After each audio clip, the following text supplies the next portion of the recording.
ትግራይ ደርቢ ምድረገነት ሽረን 1-0 አሸንፏል። የጌትነት ተስፋዬ አጨቃጫቂ ጎል የጨዋታው ብቸኛ የማሸነፊያ ጎል እንደነበረች እናስታውሳለን።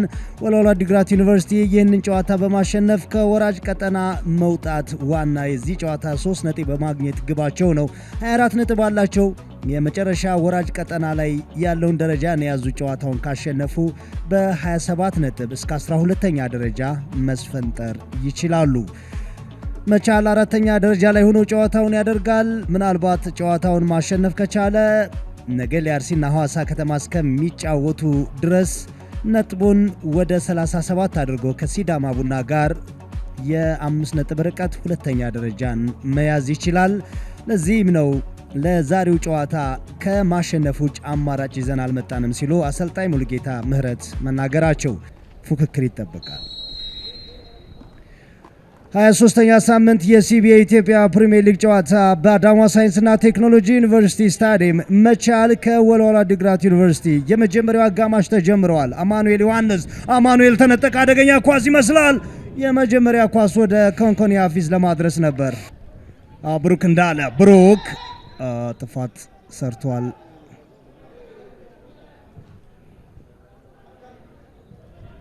ብሩክ ማርቆስ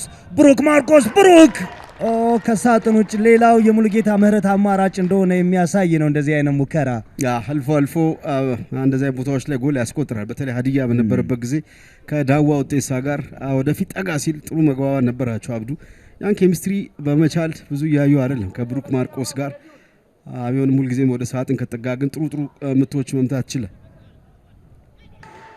ማድረግ መቻል ቻርልስ ሙሴጌ አደገኛ ኳስ ነበር። ብሩክ እንዳለ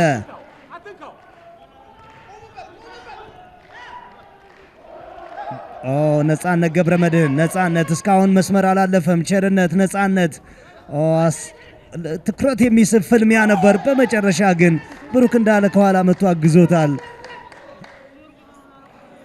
የነጻነትና የቸርነትን ትልቅልቅ ቸርነት 1-1 ነጻነት ፍልሚያዎች የበዙበት ነው። አብዱ ቸርነት በጣም ጠንካራ መጨረሻ ላይ ብሩክን ተመልከት። ኳሱን ከርተት ካወጣው በመጠኑ አለም ብርሃን ኮሊንስ ኮፊ ምናልባት ቸርነት በረከት ደስታ የመጀመሪያ ጠንከር ያለ ሙከራ ነው። የተሻለ ኪምላም መስዋዕትነት ከፍሎ ቆንጆ ኳስ ብሎክ ያደረገው አብዱ ወደፊት አለም ብርሃን ቅድም እንዳልከው በሄደ ቁጥር ሁልጊዜ አደጋ ይፈጠራል። ኮሊንስ ኳሱን ያጠፈበት ቸርነት ተመልከት። ለመዞር ጊዜ የለውም ከፊቱ ለመጣው ሌላ ማጥቃት ኮሊንስ አሁንም ኪምላም ነው የመለሰው። ሰመራ አፍታይ ለኮሊንስ ኮፊ ኮንኮኒ ሀፊዝ አሁን የተደራጀ ማጥቃት ነው። ሰመራ አፍታይ ዳዊትን አልፎታል። ሰመረ ኮንኮኒ አሁንም ሌላ ጥቃት። ሰመራ አፍታይ ይሄ ነው ኳሊቲ ወልዋሎ በተለይ ሰሞኑን የምናየው አብዱ ኮንኮኒ በደንብ ሊንካፑን ያግዛል። ግራና ቀኝ ፈጣን ተጫዋቾች አሉ ዳዊትና ሰመረ። ኳሱን ከሸረፈ በኋላ ቶሎ ወደ ሳጥን ሄዶ ቦታ ለማግኘት ተመልከት። ራሱ ነፃ ቦታ ፍለጋ ከሰመረ ጋር ሰመረ ዳዊትን በፔስ ቢት እንደሚያሸንፈው እርግጠኛ ነው። ያን ማድረግ ችሏል አብዱ። የመጨረሻው ዴሊቨሪ ኳሊቲው እንዴት ነው? ጥሩ ኳስ ነው። ለኮንኮኒ ጋር ደርሷል። ፍሊክ የሚደረግ ኳስ ይመስል ነበር በውስጥ እግሩ አናሰበ ይመስላል። ግን ጥሩ ማጥቃት ነው በወልዋሎ በኩል አሁን የተመለከተው። ኮንኮኒ ሀፊዝ ለፍሬው ሰለሞን አሁንም ዳዊት ገብሩ ፈቱድን ለማስጣል አደገኛ ኳስ ነበር። ዳዊት ማሞ ግን እየወጣ የነበረ ኳስ ጥሩ በዚህ አይነት የኮንኮኒ አጥቂ ሲኖረው ወደ ሳጥን የሚሻገሩ ኳሶች ይበረታታሉ። ለዚህ ነው በቢልዳፕ ምናምን አይቆዩም። ቶሎ ወደ ሳጥን የሚሻገሩ ኳሶች። አሁንም ከሳጥን ውጭ ሌላ እድል አላቸው። መሬት ለመሬት ዳዊት ገብሩ የመታው ኳስ ተመልሷል። እንዳልካቸው በረከት ደስታ ወደ መሃል ቸርነት ጉግሳ ሁሉንም ተከላካዮች ጥሶ ይዞት የገባውን ኳስ መረብ ላይ እየጠበቅነው ነበር። ሙታክቧ ጆኤል በረከት ሆኖለታል።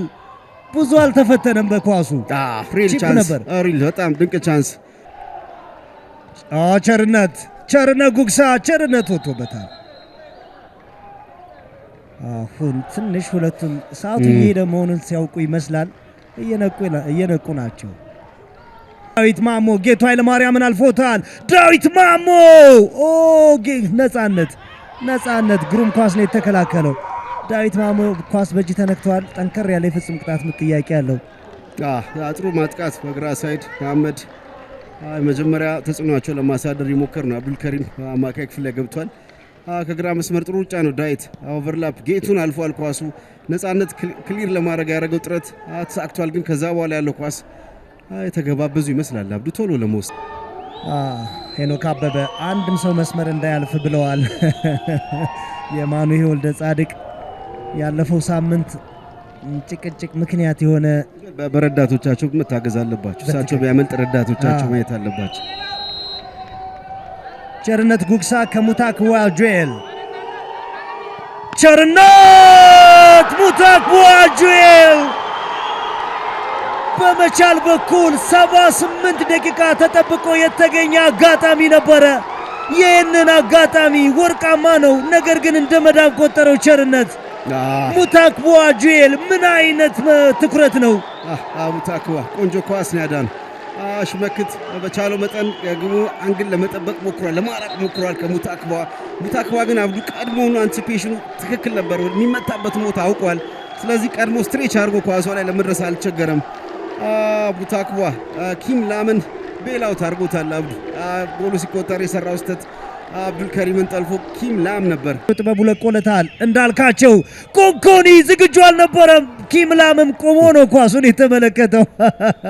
ኪም ላም እንደዚህ አይነበረ ከተቃራኒ ሳጥን ውስጥ አገኛለሁ ብሎ አልጠበቀም። ከፔናልቲ በሰዓት በኋላ ወልዋሎች አብዱ ሳጥን አካባቢ በጣም ትልቅ ስኬር ነው የፈጠሩት። ሶስት ተጫዋቾች ተጋጭተዋል። የ0-0 ውጤት። ጨዋታው ግን አላለቀም። መብደውን ጥሩ ድል ይመስላል። መሐመድ አበራ ሙታክዋ ጁኤል ለምን የዚህ ጨዋታ የትኩረት ማዕከል እንደሆነ ይህ ግብ ጠባቂ ሌላ ማሳያ ያቀረበልን ሌላ ክላስ ያለው ሴቭ ነው። ያለ ሙታክዋ ጆች ወልዋሎን ጨዋታ ይሸነፍ ነበር ባጭሩ።